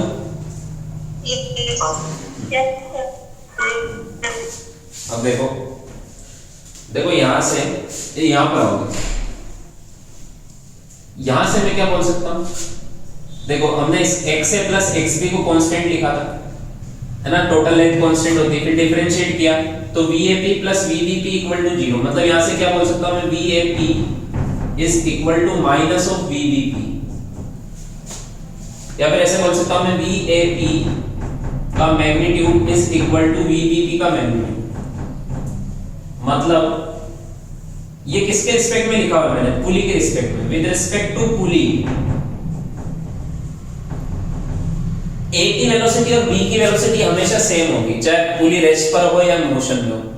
होगी कि नहीं होगी? अरे पुली के रिस्पेक्ट में, ये जो हम V और VB निकालते हैं तो ग्राउंड के रिस्पेक्ट में, ग्राउंड के रिस्पेक्ट में तो अलग अलग हो सकती है, बट पुली के रिस्पेक्ट में तो सेम ही होगी ना। Yes, sir. क्यों सेम होगी? क्योंकि पुली के रिस्पेक्ट में मान लो अगर ये B 2 मीटर नीचे जाता है, पुली के रिस्पेक्ट में, ग्राउंड के रिस्पेक्ट में नहीं, पुली के रिस्पेक्ट में मान लो B 2 मीटर नीचे जाता है तो A 2 मीटर ऊपर जाएगा पुली के रिस्पेक्ट में, चाहे पुली चल रही है या नहीं चल रही है। जाएगा कि नहीं जाएगा? जाएगा सर। Yes, तो sir. हमेशा अगर मैं बोलूं VA is equal to VB, क्या ये लाइन हमेशा सही है? ये वाली यस सर। ये नहीं है ना, ये तो सिर्फ पुली रेस्ट पर है तभी सही है। ये तो ब्लॉक की velocity with respect to ground है, पुली के रिस्पेक्ट में थोड़ा ना है। पुली के रिस्पेक्ट में इक्वल होगी दोनों की वेलोसिटी हमेशा, है ना। तो ये हमेशा सही नहीं, ये तो कब सही है? जब रेस्ट पर हो ओनली। जब मोशन में हो तो VAP is equal to VBP होगा, चाहे तो तुम इस क्वेश्चन में करके निकाल के देख लो। With respect to pulley B की वेलोसिटी कितनी है, VBP कितनी है बताओ? हाँ, पुली 2 से ऊपर जा रहा है तो अगर पुली पर बैठ के देखोगे तो बी 6 से नीचे जाते हुए दिखेगा। अब मैं पूरा लिख के थोड़ा ना बताऊंगा बार बार, इतना तो मैं आगे रिलेटिव मोशन हमने पढ़ लिया, समझ में आया क्या? अगर पुली पर बैठ के देखोगे तो पुली की स्पीड बी में ऐड हो जाएगी अपोजिट डायरेक्शन में, तो 4 + 2 6, तो वीबीपी यहाँ पे लिख देता हूँ, चलो वीबीपी होगा वीबी माइनस वीपी। तो वीबी क्या होगा? वीबीपी, सॉरी वीबी तो गिवन ही है ना, तो वीबी कितना है? 4 नीचे तो -4, पुली कितना है? 2 ऊपर तो +2, बट यहाँ माइनस लगा हुआ है तो कितना आया? -6 आया। समझ में आया? Yes sir. मतलब 6 और VAP ये होगा VA माइनस VB। VAP हमने निकाला था, कितना आया था? 8 आया था। VA इस फॉर्मूले से निकाला था ना हमने, VA कितना आया था? 8 मीटर पर सेकंड आपके पास, तो VA कितना आया था? 8 माइनस पुली भी कितना जा रही है ऊपर? 2 से, तो ये आया +6। मतलब अगर with respect to pulley B 6 से नीचे जा रहा है तो with respect to pulley B 8 से ऊपर 6 से ऊपर जाएगा। हाँ सर। तो विद रिस्पेक्ट टू पुली इसको 6 से ऊपर जाना है तो इसको एक्चुअल में 8 से ऊपर जाना पड़ेगा, तभी तो इसके रिस्पेक्ट में 6 से ऊपर जाएगा। Yes sir. समझ में आया क्या? तो इसलिए विद रिस्पेक्ट टू ग्राउंड तो 8 आएगा, but with respect to pulley 6 आएगा। समझ में आया? यस। हाँ, बट फिर भी तुम तो ये फॉर्मूले से डायरेक्ट निकालोगे, आंसर सही आ जाएगा, बट मैं समझाने के लिए बता रहा हूँ कि तुम्हें ऐसा ना लगे कि ग्राउंड के रिस्पेक्ट में तो दोनों की सेम आती है बट पुली के रिस्पेक्ट में क्यों नहीं आती। अरे पुली ग्राउंड से मतलब ही नहीं, हमें तो हमेशा पुली के रिस्पेक्ट में सेम आनी चाहिए। समझ में आया? Yes sir. हाँ, चाहे पुली रेस्ट पर हो चाहे पुली मूव कर रही हो, अगर ये पुली के रिस्पेक्ट में ब्लॉक, ग्राउंड के रिस्पेक्ट में नहीं बोल रहा मैं, पुली के रिस्पेक्ट में अगर ब्लॉक 2 मीटर नीचे जाएगा तो पुली के रिस्पेक्ट में ब्लॉक 2 मीटर ऊपर जाएगा, चाहे पुली रेस्ट पर हो या मोशन में। समझ में आया? Yes sir. इसलिए ये concept with respect to pulley दोनों की स्पीड सेम होती है ना, तो इसी से हमने ये निकाला फिर फॉर्मूला, ये इसी के बाद तो ये आया। ठीक है, लिख लो, एक और दे देता हूँ विषय में।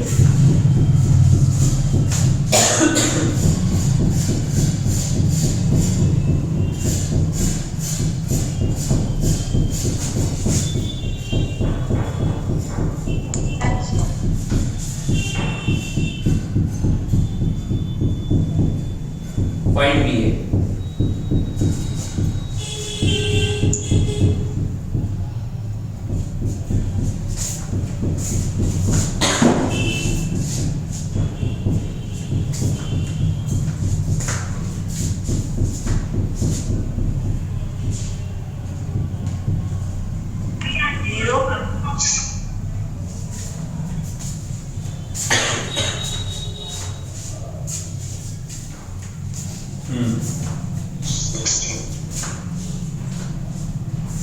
जीरो आएगा।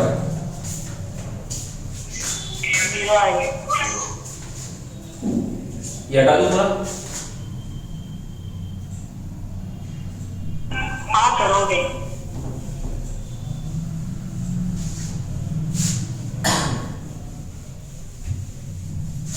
देखो ये फॉर्मूला लगाओ, VP is equal to VA plus VB by 2, है ना। VP ऊपर की तरफ 4 है तो 4, VA मुझे निकालना है,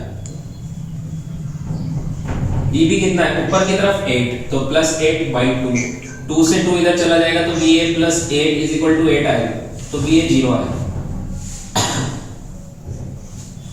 तो ये किसके रिस्पेक्ट में निकाला हमने? ग्राउंड के रिस्पेक्ट में तो पूछा जाता है हमेशा, तो ग्राउंड के रिस्पेक्ट में तो ब्लॉक रेस्ट पर है। अब किसी को लग रहा होगा ऐसा कैसे हो सकता है, ये चल रहा है ये रेस्ट पर, तो अब वो सोचे, उसको ये सोचना चाहिए कि ये ग्राउंड के रिस्पेक्ट में रेस्ट पर है बट ये पुली के रिस्पेक्ट में रेस्ट पर हो सकता है। नो सर, ये पुली के रिस्पेक्ट में रेस्ट पर नहीं है, क्योंकि पुली के रिस्पेक्ट में, अब देखो इसकी वेलोसिटी 0 है, तो मुझे ये बताओ, पुली के रिस्पेक्ट में बी कितने से जा रहा है? पुली के रिस्पेक्ट में 4 से ऊपर जा रहा है। बीबीपी कितना है? +4 मीटर पर सेकंड ऊपर जा रहा है, तो वीएपी कितना होना चाहिए? -4। निकाल के देख लो, वीएपी होगा वीए माइनस वीपी, है ना? वीए कितना है? 0। वीए 0 निकालना हमने। वीपी कितना है? माइनस में, ये माइनस वीपी कितना है? 4, तो देखो -4 ही आया। समझ में आया क्या? अरे अगर ये ब्लॉक इसके रिस्पेक्ट में रेस्ट पर हुआ, तो पुली के रिस्पेक्ट में ब्लॉक 4 से नीचे जा रहा है ना। पुली पर बैठ के देखो, पुली रेस्ट पर हो जाएगी तो इसकी स्पीड ये नीचे हेड हो जाएगी। तो पुली के रिस्पेक्ट में तो ये 4 से ऊपर जा रहा है और ये 4 से नीचे आ रहा है। मैंने जानकर के डेटा ऐसा दिया कि आंसर 0 है। समझ में आया? तो पुली के रिस्पेक्ट में तो ये 4 मीटर पर सेकंड से ऊपर जा रहा है, 4 मीटर पर सेकंड से ही नीचे जा रहा है। बट ये ऐसा कब होगा? जब विद रिस्पेक्ट टू ग्राउंड, अगर इसके रिस्पेक्ट में 4 से नीचे जा रहा है और पुली 4 से ऊपर ले भी जा रही है इसको, ग्राउंड से देखने वाले को तो क्या लगेगा? चलो इसका डायग्राम मैं पुली के फ्रेम में बनाता हूं। ये लिख लिया क्या सबने? ये हटा दूं? मैं पुली फ्रेम में अगर ये डायग्राम बनाऊं, पुली की फ्रेम में, फ्रेम मतलब क्या होता है? जिस पर बैठकर हम देखते हैं। तो अगर तुम यहां पर बैठ जाओ इस पुली पर, यहां तुम बैठ के आराम से बैठे बैठे अब इन दोनों ब्लॉक को देख रहे हो, तो एक्चुअल में तो पुली भी ऊपर जा रहा है और जो इस पे बैठा है वो भी ऊपर जा रहा है, बट उसके रिस्पेक्ट में तो पुली रेस्ट पर हुई ना। तो उसको ये वाला ब्लॉक बताओ कितने से ऊपर आते हुए दिखेगा? 4 से। और ये वाला ब्लॉक 4 से नीचे जाता है। बताओ ये तुमने क्या लिखी? ये बी है, ये ए है और ये पी है। पुली फ्रेम में लिखी है तुमने स्पीड, मतलब विद रिस्पेक्ट टू पुली है सब। This is also with respect to pulley, this is also with respect to pulley. समझ में आया? तो विद रिस्पेक्ट टू पुली मतलब ये है बीबीपी इज इक्वल टू 4 और ये क्या है? VAP is equal to -4। नीचे की तरफ मतलब वीएपी इज इक्वल टू आया -4, तो इसको क्या लिखोगे? VA minus VP is equal to -4, तो क्या लिखोगे? वी माइनस वीपी कितना है? 4 इज इक्वल टू -4, -4 से -4 कैंसिल, तो ये 0 आया। समझ में आया? तो डायरेक्ट, वैसे तो फॉर्मूला बता दिया मैंने, डायरेक्ट फॉर्मूला वैल्यू पुट करो आंसर आएगा, बट 0 का मतलब क्या है समझ में आ गया? कि सोचो ये पुली के रिस्पेक्ट में ये 4 मीटर पर सेकंड से नीचे जा रहा है और पुली खुद 4 से ऊपर जा रही है, तो ग्राउंड से देखने वाले को क्या लगेगा कि ये तो वहीं के नहीं है। समझ में आया? सर ऐसा कब तक रहेगा ना, जब तक ये रो खत्म? इस हमेशा तुम आगे की मत सोचो, अभी इस इंस्टेंट की बात हो रही। समझ में आया? ओनली एट द मोमेंट बात हो रही, फिर आगे तो क्या होगा? ये इससे टकरा जाएगा और ये नीचे लटक जाएगा। ये रोप जब पूरी खत्म हो जाएगी, ये ब्लॉक यहाँ आ जाएगा, फिर उसके बाद थोड़ा ना ऐसा होगा। समझ में आया? उसके बाद पुली की वेलोसिटी, इसकी वेलोसिटी होगा। तो आगे क्या होगा उसका इमेजिन अभी मत करो, वो सब हम आगे पढ़ेंगे, ठीक है? अभी हमेशा एट द मोमेंट, जैसे हमने पहले वाले क्वेश्चन भी क्या किए थे, एट द मोमेंट ही सब निकाला था, स्प्रिंग वाले क्वेश्चन किए थे ना। समझ में आया? लिख लो इसको, जो भी लिखना है।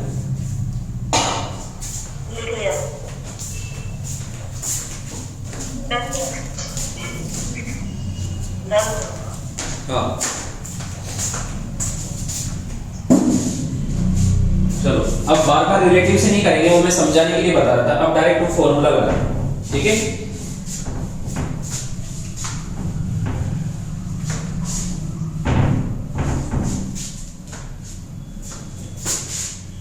सर आज आप क्लास कितने बजे छोड़ोगे? 4 बजे। हम लोग को दूसरा भी लेक्चर है 4:15 से ना, मतलब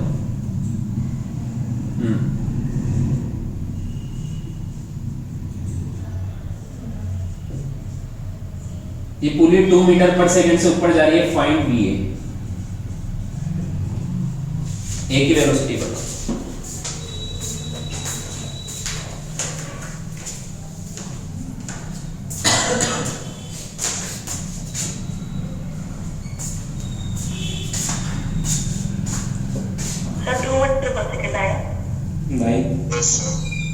नहीं आएगा।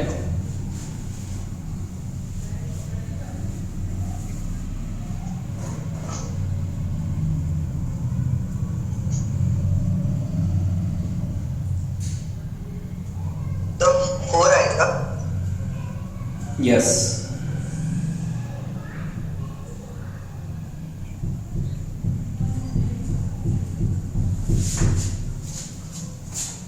देखो इस तरफ से तो फिक्स है ये पॉइंट, तो हाँ पर 4 आएगा। फॉर्मूला क्या होता है, VP is equal to VA plus VB by 2। इस केस में मान लो इसको B मान लो, तो VB तो 0 है ना इस केस में, ये पॉइंट चलेगा क्या, इधर से जो स्ट्रिंग को पकड़ा हुआ है ना, ऐसे कनेक्ट किया हुआ है ऐसे ग्राउंड से, ठीक है, यस सर। तो ये पॉइंट तो चलेगा ही नहीं। तो फिर भी मैं तुम्हें एक्सप्लेन करूँगा, अभी इमेजिन करवाऊंगा। VP कितना है 2, VA हमें निकालना है, VB 0 है अपॉन 2, तो VA कितना आ गया, प्लस में आया मतलब ऊपर, कितने से जा रहे हैं 4 मीटर पर सेकंड। समझ में आया?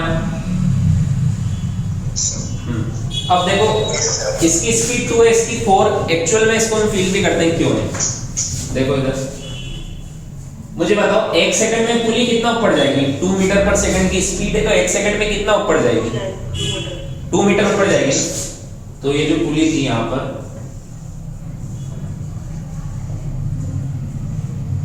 ये 1 सेकंड में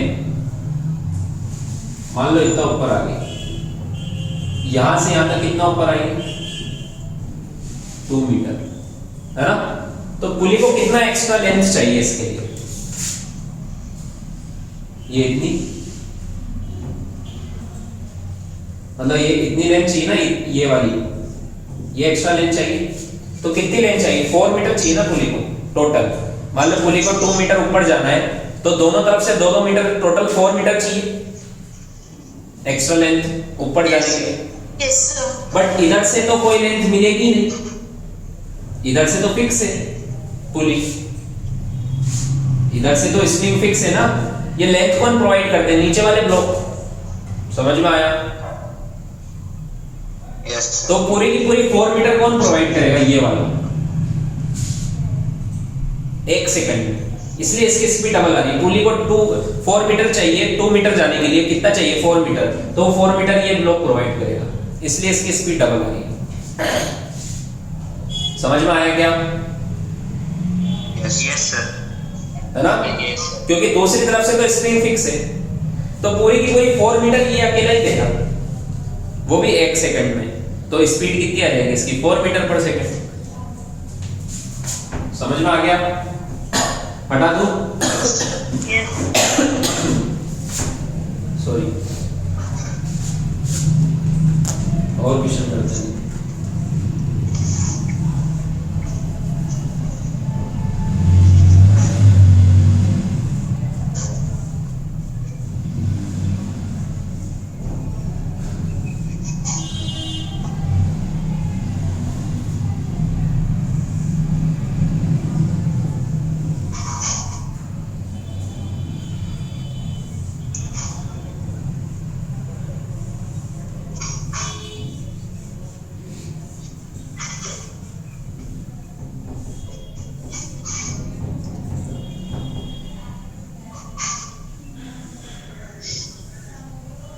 दिख रहा है ना?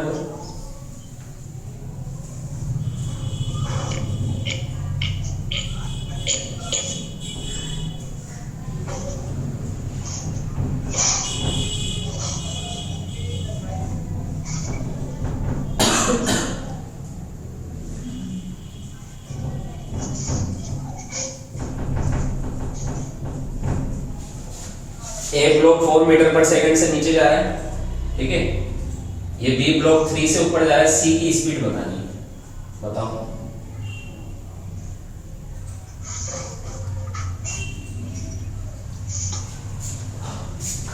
कर लोगे?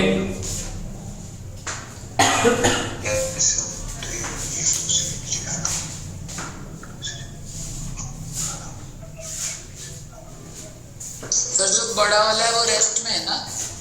हाँ ये बड़ा वाला फिक्स पुली है, ऊपर वाला।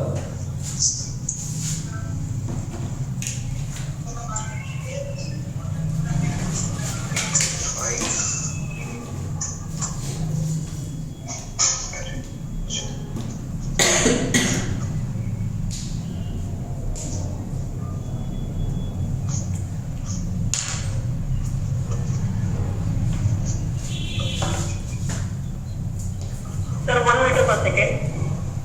चेक करते हैं।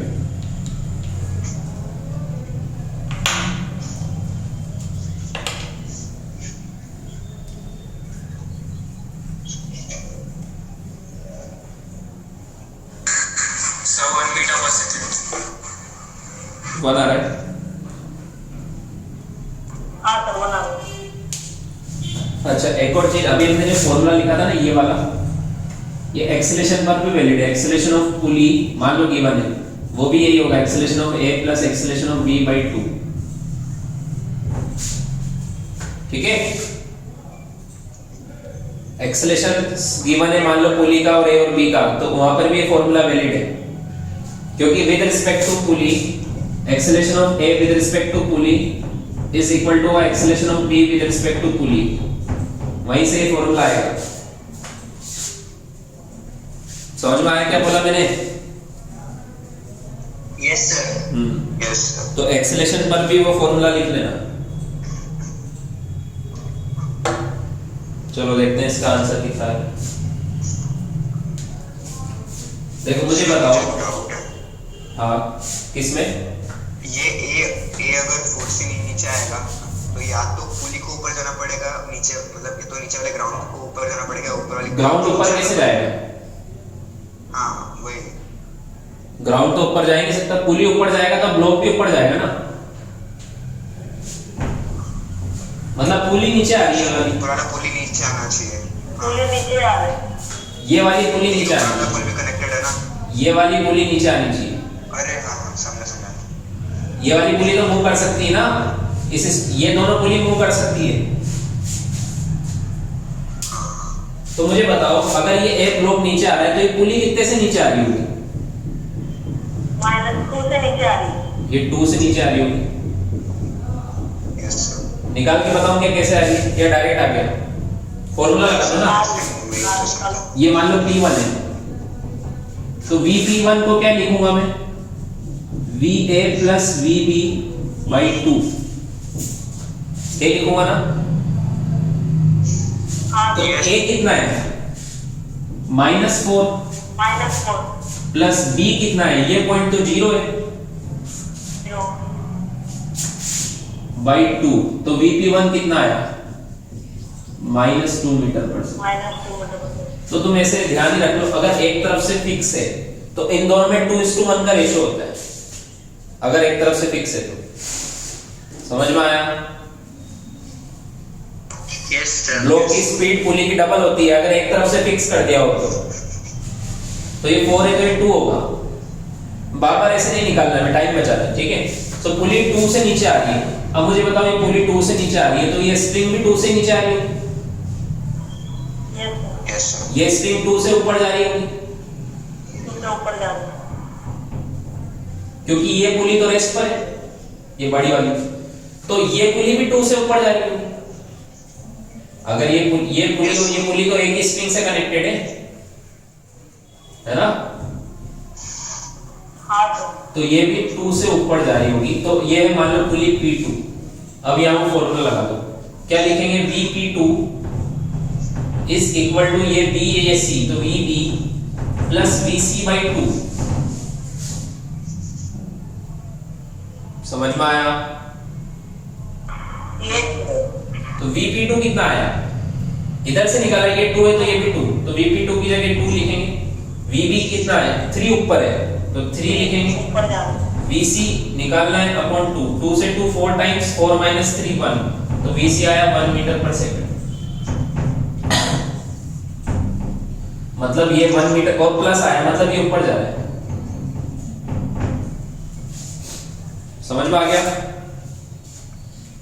यस सर वो नीचे आ रहा है, ऊपर नहीं। तो 1 प्लस आया ना, 4 माइनस 3 1 प्लस आ रहा है तो ऊपर ही तो जाएगा।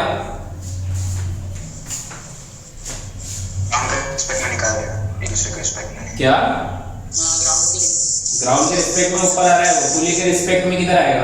पुली के रिस्पेक्ट में नीचे जाएगा। नीचे जाएगा। पुली के रिस्पेक्ट में ये ब्लॉक 1 से ऊपर आ रहा है तो ये 1 से नीचे जाएगा, बट हमें तो ग्राउंड के रिस्पेक्ट में बताना है। ठीक है,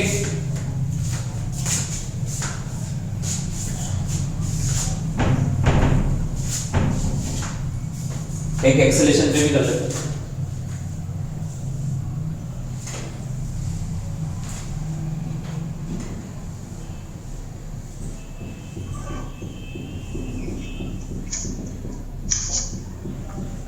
पुली 5 मीटर पर सेकंड स्क्वायर के एक्सेलेरेशन से आगे जा रही है, बताओ एक्सेलेरेशन ऑफ ए।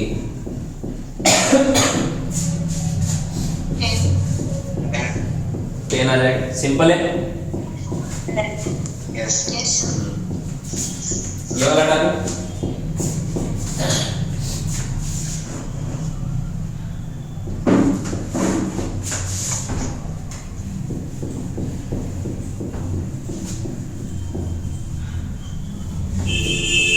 इसका आंसर कितना आ जाएगा? ये तो फिक्स है, तो acceleration of pulley is equal to क्या लिखेंगे? Acceleration of A plus acceleration of B by 2। Pulley का एक्सेलेरेशन कितना है? 5। इसका हमें निकालना है, इसका ये वाले पॉइंट का एक्सेलेरेशन कितना होगा? 0/2, तो एक्सेलेरेशन ऑफ ए आ जाएगा 10। समझ में आया? आगे समझ में? Yes, sir. लिख लो। Answer.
Find VB.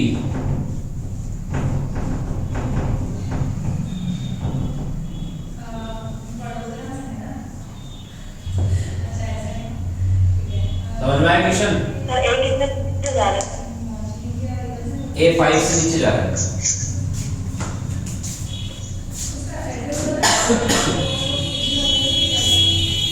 ए 5 से नीचे जा रहा है, हमें VB बताना है।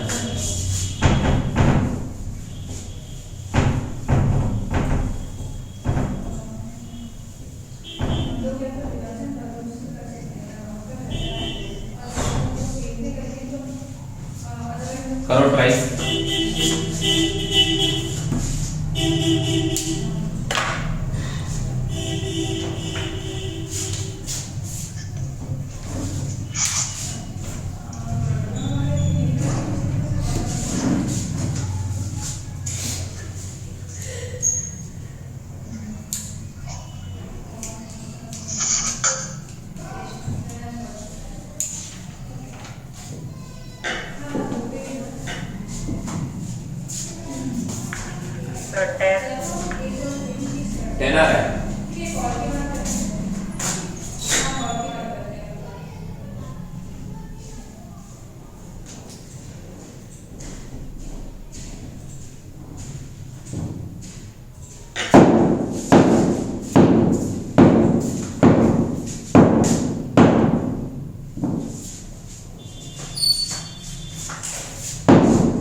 हुआ?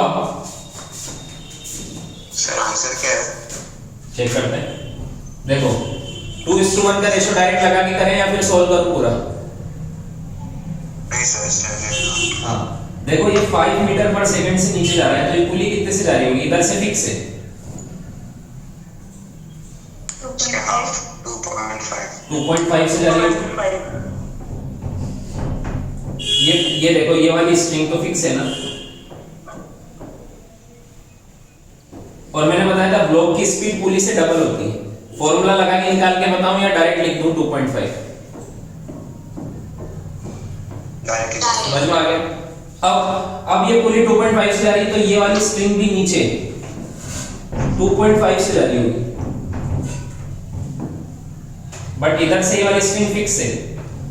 तो अब ये समझो इस पुली के नीचे ब्लॉक कनेक्टेड है, पुली एक ब्लॉक है, तो ये वाली पुली कितने से नीचे जा रही होगी? 1.25. 1.25 से जा रही होगी ये वाली। 1.25। समझ में आया क्या? समझ में आया? ये वाली पुली ये ऐसे था, ये पुली नंबर 1, ये पुली नंबर 2। ये वाली पुली कितने से नीचे जा रही है? 2.5 से। तो ये वाली कितने से नीचे जाएगी? 1.25 से। समझ में आया? हाँ यस अब ये 1.25 से नीचे आ रही है, तो ये स्ट्रिंग भी 1.25 से नीचे और ये वाली स्ट्रिंग भी 1.25 से ऊपर जा रही होगी, है ना? तो ये वाली पुली को भी ये 1. ये तो डायरेक्ट, ये तो फिक्स पुली है ना ये वाली तो ये पूरी स्ट्रिंग, ये पुली 1.25 से इस पूरी स्ट्रिंग को और इस पुली को ऊपर खींच रही, तो ये पुली भी 1.25 से ऊपर जा रही है। समझ में आया? तो बताओ ये ब्लॉक कितने से जा रहा होगा? 2.5. इसका डबल हो जाएगा ना, 2:1। ये इधर से फिक्स है, ये इधर से फिक्स है। समझ में आया? तो ये कितने से जा रहा होगा? 2.5 मीटर पर सेकंड। ये आंसर है इसका। ठीक है, आगे समझ में? फॉर्मूला लगाओगे तो बहुत देर लग जाएगी, कंसेप्ट पता है तो डायरेक्ट लिखते जाओ, आंसर आ जाएगा। तो ऐसे और भी क्वेश्चन करेंगे हम नेक्स्ट क्लास में, ठीक है? बट ये सारे क्वेश्चन तुम खुद से एक बार ट्राई करना। समझ में आया? और मैं तुम्हें होमवर्क दूंगा इस बार ज्यादा, क्योंकि वेकेशन से अच्छे से दिवाली भी एंजॉय करना और होमवर्क भी सॉल्व करना, ठीक है? फिर डिस्कस करेंगे सब। चलो लिख लिया गया? ओके। Yes, sir. हाँ सर। ओके चलो bye bye. Thank you, sir. Bye. Thank you sir. Bye. Same to you, सबको happy Diwali. Same to you. Diwali sir. Thank you.